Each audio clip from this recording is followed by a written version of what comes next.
Assalamualaikum everyone. In today's lecture or video, we are going to do the topic monopolistic competition. Again, this is clearly mentioned in the course outline of my BS Political Science students. Okay. अब अगर pure economics के students हों तो हम उनको profit और loss और ये तमाम सिचुएशन समझाते हैं, लेकिन आपकी कोर्स आउटलाइन में सिर्फ ये मेंशन हुआ है कि मोनोपोलिस्टिक कंपटीशन क्या है, तो हम उससे थोड़ा ज़्यादा ही आपके साथ कर लेंगे. ठीक है. अच्छा, अब लेट्स बिगिन कि मोनोपोलिस्टिक कंपटीशन होता क्या है. ये पहले भी मैंने अपनी किसी वीडियो में बताया था, तो the first part is just a bit of a revision. It's a blend of monopoly and competition. Monopoly यानी मोनोपोलिस्टिक में देखिए मोनोपोली का लफ्ज़ आता है, तो आपका जो मोनोपोलिस्टिक कंपटीशन है वो मोनोपोली और कंपटीशन का कम्बिनेशन है. अब लेफ्टविच के according to Leftwich, he was an economist, he defined monopolistic competition like this. He says it's a market situation in which there are many sellers of a particular product, but the product of each seller is differentiated in some way in the minds of the consumers from the product of every other seller. ठीक है. यानी कि monopolistic competition में एक commodity को, एक product को, एक सर्विस को बनाने वाले काफ़ी सारे सेलर्स होते हैं, लेकिन हर सेलर अपनी प्रोडक्ट को डिफ्रेंशिएट करता है दूसरे की प्रोडक्ट के मुकाबले में. ठीक है. अब आगे मैं थोड़ा आपको समझाऊंगी कि ये डिफ्रेंशिएशन रियल भी हो सकता है और it can just be psychology game, just creating this differentiation in the mind of the customers or the consumers. ठीक. तो मोनोपोलिस्टिक कंपटीशन की ये मीनिंग हो गया. यानी मोनोपोलिस्टिक कंपटीशन में सेलर्स बहुत सारे होते हैं और प्रोडक्ट्स डिफ्रेंशिएटेड होती हैं, हेट्रोजीनियस होती हैं. और किस तरह हेट्रोजीनियस होती हैं? Either they are going to be differentiated in the minds of the consumer, और या वो डिफ्रेंशिएशन जो होगा वो रियल होगा. अच्छा, अब इसके मेन फीचर्स अंडरस्टैंड कर लेते हैं कि मोनोपोलिस्टिक कंपटीशन में क्या स्टोरी चल रही होती है, क्या इसके मेन हाइलाइट्स हैं. पहला पॉइंट है आपका fairly large number of sellers. ये तो यहाँ पर भी था. अब ये थोड़ा सा आप कंपेयर करो ना, ये मोनोपोली में कहा गया था कि there is only one seller. Perfect competition में क्या कहा गया था? There are large number of sellers. अब मोनोपोलिस्टिक में फेयरली लार्ज यानी काफ़ी सारे लोग होते हैं जो चीज़ को प्रोड्यूस कर रहे होते हैं, यानी थोड़े नहीं होते, काफ़ी सारे होते हैं. There is differentiation in product, जो मैंने आपको कहा कि प्रोडक्ट हेट्रोजीनियस होती है. अब थोड़ा सा यहाँ पे मैं आपको बता दूँ कि ये डिफ्रेंसिएशन आपके सेलर्स, मोनोपोलिस्टिक सेलर्स कैसे क्रिएट करते हैं. या तो ये डिफ्रेंसिएशन रियल होगा, जैसे चीज़ों के मटेरियल में कोई डिफरेंस आ गया, चीज़ों के डिज़ाइन में कोई डिफरेंस आ गया, कलर में कोई डिफरेंस ले आए, तो ये रियल डिफ्रेंसिएशन कहलाएगी.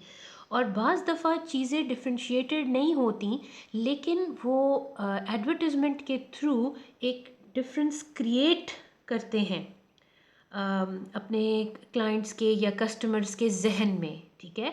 तो वो आपकी जो है differentiation created in their minds होती है. अपने एड्स में ऐसे एलिमेंट्स डालते हैं जो एक ख़ास एज ग्रुप को हिट करें या लोगों के सेंटिमेंट्स को हिट करें, ताकि लोगों को लगे कि ये प्रोडक्ट डिफरेंट है, हालांकि उनकी प्रोडक्ट किसी भी और सेम प्रोडक्ट की तरह होती है, लेकिन अपने टैक्टिक्स के थ्रू, एडवर्टीजमेंट टैक्टिक्स के थ्रू एक डिफरेंट क्रिएट किया जाता है. ठीक है. So that is differentiation in the product, in the minds of the product. और अगर वाकई में डिज़ाइन में, मटेरियल में कोई फ़र्क है तो फिर तो वो आपका रियल डिफरेंस कहलाएगा.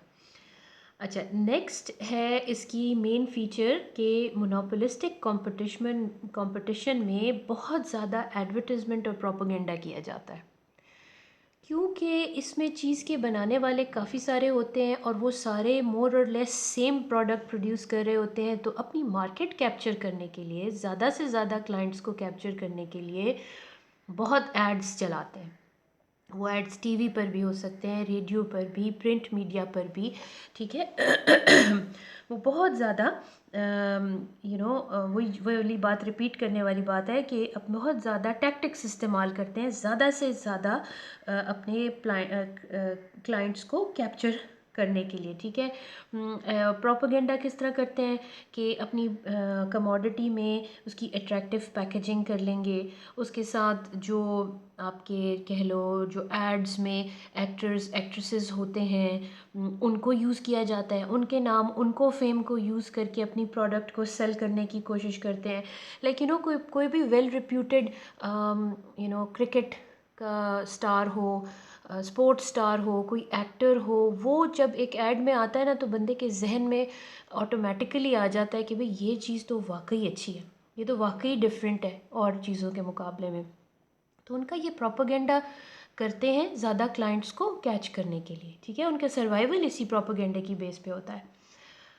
अच्छा, नेक्स्ट इसका हाईलाइट है there is freedom of entry and exit of firms, यानी इसमें कोई रिस्ट्रिक्शन नहीं है। जो फर्म्स प्रॉफिट कर रही हैं वो रहें और जो लॉस फेस करें शॉर्ट रन में वो मार्केट छोड़ के जा सकती हैं, और जो फर्म्स प्रॉफिट कर रही हैं उनको देख के नई फर्म्स भी आपकी मार्केट में एंटर हो सकती हैं। अच्छा, नेक्स्ट इसकी फीचर है कि इसमें सेल एफर्ट्स की बड़ी ज़रूरत होती है। यानी देखो, कोई भी फर्म काम कर रही है उसका टारगेट तो प्रॉफिट अर्न करना ही है ना, वो खुदाई खिदमतगार तो नहीं होते। वो अपने प्रॉफिट की खातिर उनको बड़ी एफ़र्ट करनी पड़ती है। वो एफ़र्ट जैसे अभी पीछे एक पॉइंट में बताया कि वो एडवर्टाइजमेंट और प्रोपेगेंडा के थ्रू भी होती है। क्यों करनी पड़ती है? क्योंकि उनकी प्रोडक्ट से मिलती जुलती चीज़ें और लोग बना रहे हैं, अगर वो सेल्स एफ़र्ट नहीं करेंगे तो उनकी चीज़ बिकेगी नहीं, ठीक है। मतलब अगर सबकी एक जैसी हो तो पर सबकी चीज़ों की डिमांड भी एक जैसी होगी, लेकिन प्रोडक्ट्स चूँकि थोड़ी बहुत डिफरेंशिएटेड होती हैं और अपनी प्रोडक्ट की जगह लोगों के दिल और दिमाग में बनाने के लिए उनको एफ़र्ट करनी पड़ती है। वो एफ़र्ट वो एडवर्टाइजमेंट के थ्रू भी कर सकते हैं, वो एफ़र्ट वो डोर टू डोर सेलिंग करके भी कर सकते हैं, ठीक है। इसके अलावा और भी टैक्टिक्स इस्तेमाल किए जा सकते हैं, वो जो यहाँ पे उसका मैं ज़िक्र करूँगी, और टैक्टिक्स वो किस तरह इस्तेमाल करेंगे, ठीक है। तो वो उनको बहुत ज़्यादा एफ़र्ट की ज़रूरत पड़ती है अपनी मार्केट कैप्चर करने के लिए। नेक्स्ट पॉइंट है कि non price competition is common to win over customers, यानी ये जो सेल्स की एफर्ट्स हैं इसमें से एक नॉन प्राइस कंपटीशन भी है। देखो, प्राइस कंपटीशन तो ये होता है ना कि अगर 10 लोग मिलके एक जैसी चीज़ बना रहे हैं, अगर उनमें से और वो सब मोर और लेस सेम चीज़ बना रहे हैं, तो जो ज़रा सी अपनी चीज़ को ज़रा सस्ता कर देगा सारे क्लाइंट्स उसकी तरफ डाइवर्ट हो जाएंगे। थोड़ी सी प्राइस कम करने से उसकी सेल बल्क में हो जाएगी और वो प्रॉफिट मार्जिन उसका रेवेन्यू जो है वो ज़्यादा हो जाएगा। इसको प्राइस कंपटीशन कहते हैं। लेकिन नॉन प्राइस कंपटीशन किस तरह के हो सकते हैं? देखिए, नॉन प्राइस कंपटीशन ये होते हैं, आपने कोई चीज़ बेची, आपने उसके साथ कोई सर्विस ऑफ़र कर दी, आपने उसके साथ कोई गिफ्ट स्कीम लगाई हुई है, buy one get one free या buy one get 10 rupees 20 rupees off on your next purchase, ये नॉन प्राइस कॉम्पिटिशन्स हैं, ठीक है। या इसकी आपने डिस्काउंट्स, ये जो मैंने अभी आपको एग्जांपल दी, डिस्काउंट्स आप दे सकते हैं चीज़ों को, और जो कि प्राइस लिस्ट में मेंशन नहीं होते, तो ये सारे टैक्टिक्स कहलाते हैं नॉन प्राइस कंपटीशन टैक्टिक्स, ठीक है। तो वो ये उनको करने पड़ते हैं कस्टमर्स का दिल जीतने के लिए। सॉरी। अच्छा, नेक्स्ट पॉइंट है आपका, nature of demand curve is Fairlie elastic if number of firms are more and product of each firm is not very similar। देखिए, अब होता क्या है कि अब एक चीज़ को, ये जो मैंने लिखा हुआ है, if number of firms are more, यानी अगर एक चीज़ को बनाने वाले अच्छे खासे लोग हैं और उनकी चीज़ जो है वो इतनी ख़ास एक दूसरे से डिफ्रेंशिएटेड भी नहीं है, मोर और लेस बस सेम ही है, तो उनकी डिमांड जो होगी वो फेयरली इलास्टिक होगी। किस तरह फेयरली इलास्टिक होगी? कि अगर मोर अब 10 लोग हैं, सब एक जैसे सोप बना रहे हैं, ज़्यादा डिफरेंस नहीं है, तो उनमें से जिसने भी अपनी कीमत ज़्यादा कर दी, एकदम से उसकी डिमांड ड्रॉप कर जाएगी। लोग उस महंगे को छोड़कर सस्ते वाले की तरफ जाना शुरू कर देंगे। तो उस सूरत में डिमांड क्या हुआ, फेयरली इलास्टिक। दूसरे एंगल से देख लो, उन 10 लोगों में से अगर कोई एक ये टैक्टिक इस्तेमाल करता है प्राइस कट का, अपनी सोप की कीमत कम कर देता है और बाकियों के सोप से मिलता जुलता है, तो सब उसकी तरफ चले जाएंगे। उस सूरत में भी डिमांड क्या हो गई, फेयरली इलास्टिक।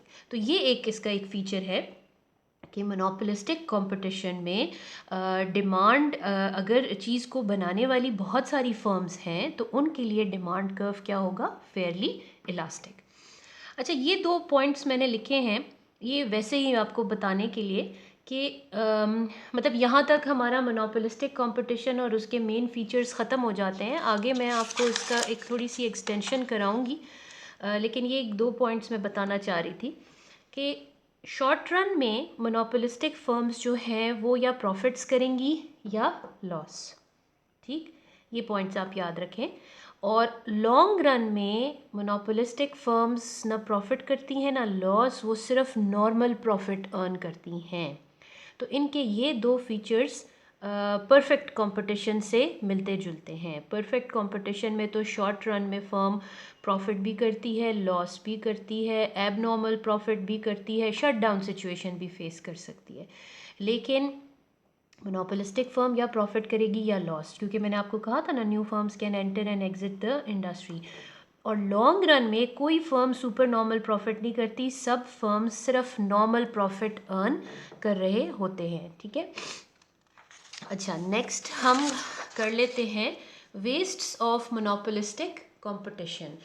यानी ये आप कह लो कि ये वो पॉइंट्स हैं जिससे हमें पता चलता है कि मोनोपोलिस्टिक कंपटीशन के क्या नुकसानात हैं। वो नुकसानात जनरल सोसाइटी को भी हो सकते हैं और ख़ुद उसको भी हो सकते हैं, प्रोड्यूसर को। ज़्यादातर इसमें से जनरल सोसाइटी के एंगल से ये पॉइंट्स एक्सप्लेन किए गए हैं। तो पहला पॉइंट है कि huge wastes of monopolistic competition. उसमें first, huge expenditure on advertisements is a waste from community point of view. देखिए, आपने टीवी पे देखा होगा, बाज़ चीज़ें ऐसी हैं जिनके एड्स मेरे ख्याल से हर 4 मिनट बाद चलते हैं, हर 10 मिनट में उनका ऐड आ रहा होता है, और सिर्फ एक चैनल पे नहीं, मल्टीपल चैनल्स पर ये एड्स आ रहे होते हैं। और ये तो आपको पता ही होगा कि एक चैनल पर ऐड देना, इसके पर सेकंड चार्जेस होते हैं। तो आप एक लम्हे के लिए इमेजिन करें कि ये एक दिन में जितना एडवर्टीज़मेंट पे कोई फर्म, मोनोपोलिस्टिक फर्म पैसे लगा रही होती है, ये कितनी बड़ी अमाउंट ऐड अप हो जाती है। और अगर आम आवाम की हैसियत से आप सोचें तो बंदा कहता है ये पैसे तो कहीं और भी लग सकते थे, ये पैसे कहीं और भी फ्रूटफुली इन्वेस्ट किए जा सकते थे, कोई ऐसा कारोबार लग सकता था जिसमें लोगों को नौकरी मिल सके। तो कम्युनिटी पॉइंट ऑफ व्यू से ये जो इतना एक्सपेंडिचर फर्म्स करती हैं वो एक वेस्टेज है, उसका अवाम को कोई फ़ायदा नहीं होता। ठीक है, ये ठीक है, फर्म्स इसलिए करती हैं क्योंकि उन्होंने मार्केट कैप्चर करनी होती है, लोगों के दिमागों में अपनी प्रोडक्ट को डिफ्रेंशिएट करना होता है, दिमागों में ड्रिल कर देते हैं प्रोडक्ट ज़्यादा एड्स के ज़रिए। They do they are successful in this matter, certain companies, certain firms, but again it is profitable for them. लेकिन अगर आप कम्युनिटी के एंगल से देखें, सोसाइटी के एंगल से देखें, वेलफेयर के एंगल से देखें, तो ये सारे रिसोर्सेज, इनका कोई और बेहतर इस्तेमाल भी हो सकता था, ये सारे पैसे वेस्ट हो जाते हैं from community point of view. Second point है huge expenditure on cross transportation incurs wastage of resources. अब ये भी कम्युनिटी पॉइंट ऑफ व्यू से ये एक बात है कि ये जो मोनोपोलिस्टिक फर्म्स होती हैं ये सिर्फ अपने मार्केट में, अपने एरिया में या अपने सिटी में, अपने मुल्क में सेलिंग नहीं करती। इनका टारगेट होता है पूरी दुनिया, पूरा मुल्क, ज़्यादा से ज़्यादा शहर। तो इसके लिए ये अपनी प्रोडक्ट को फार ऑफ जगहों पे भेजते हैं। अब फार ऑफ जगहों पर भेजते हैं तो इनके लिए नुकसान ये होता है कि इनकी इनकी चीज़ों की कॉस्ट बढ़ जाती है।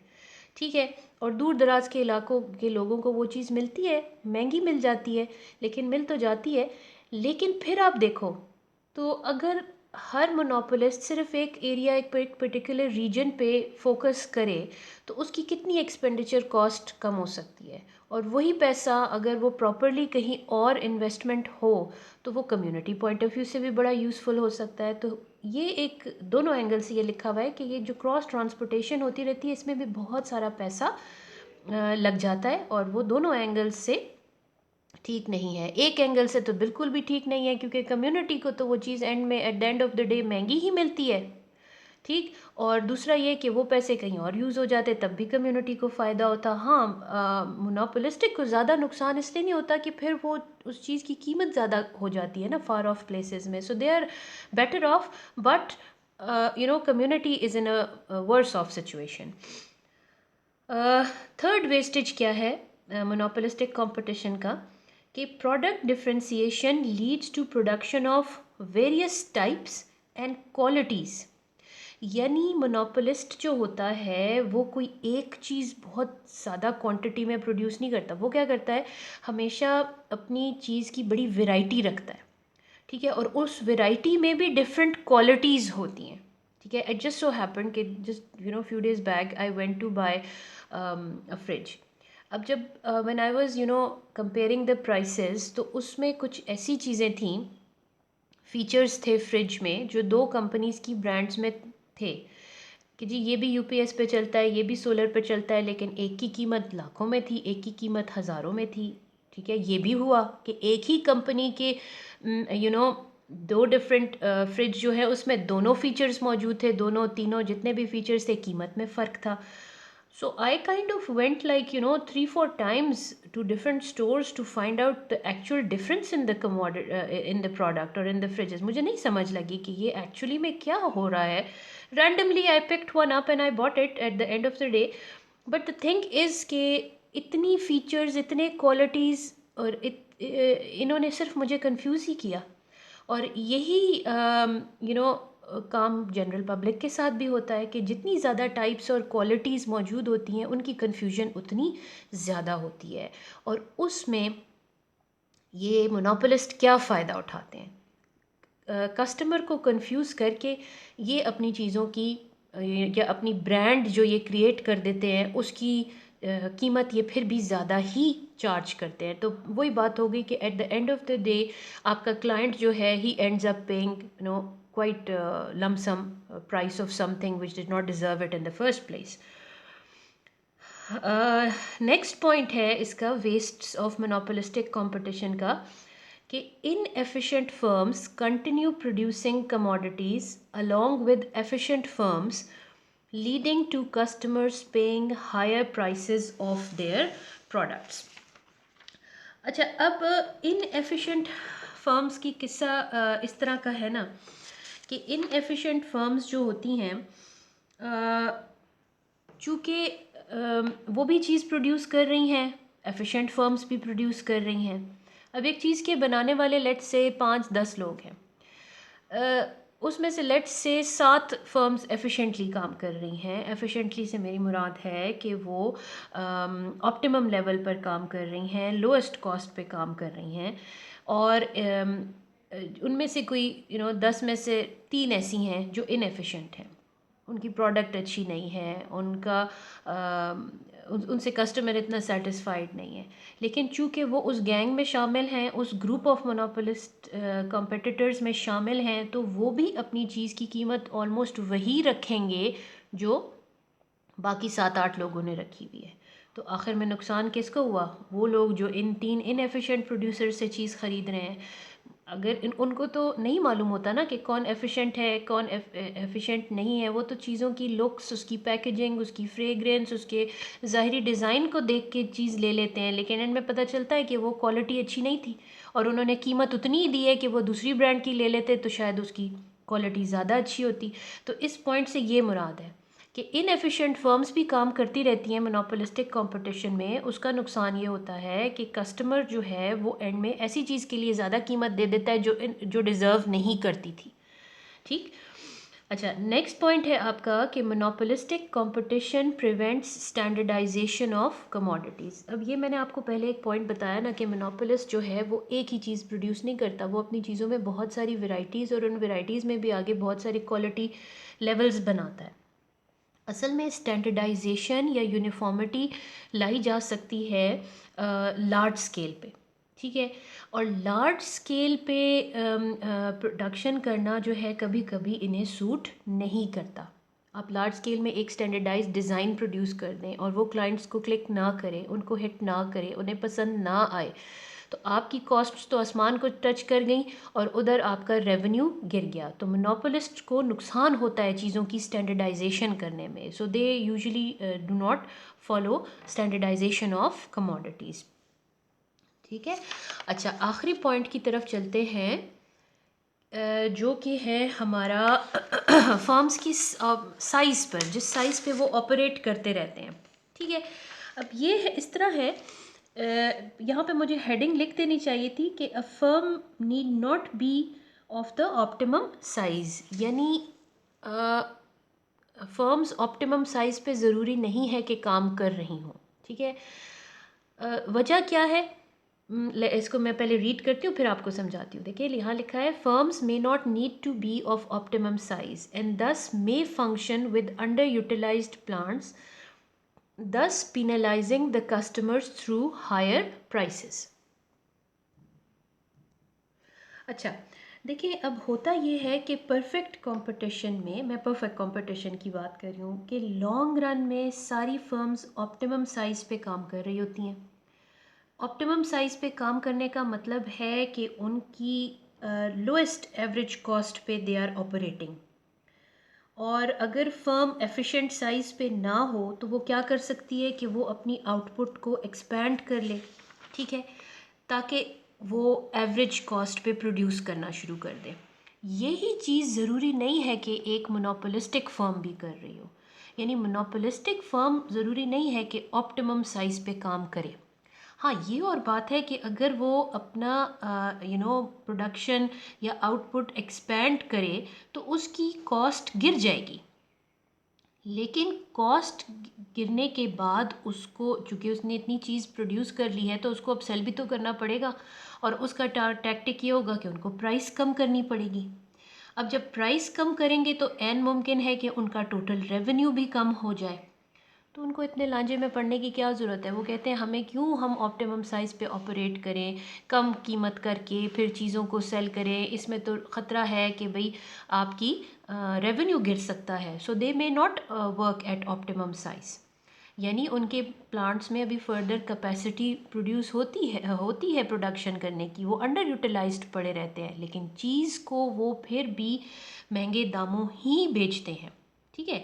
मतलब कि अगर फर्म अपनी स्केल को एक्सपैंड नहीं करती, द फर्म, देखिए जैसे यहाँ आपकी किताब में भी लिखा है, the firm operates short of optimum capacity, यानी ये जो बात मैंने यहाँ लिखी हुई थी कि फर्म काम करती रहती है अंडर यूटिलाइज्ड प्लांट के साथ।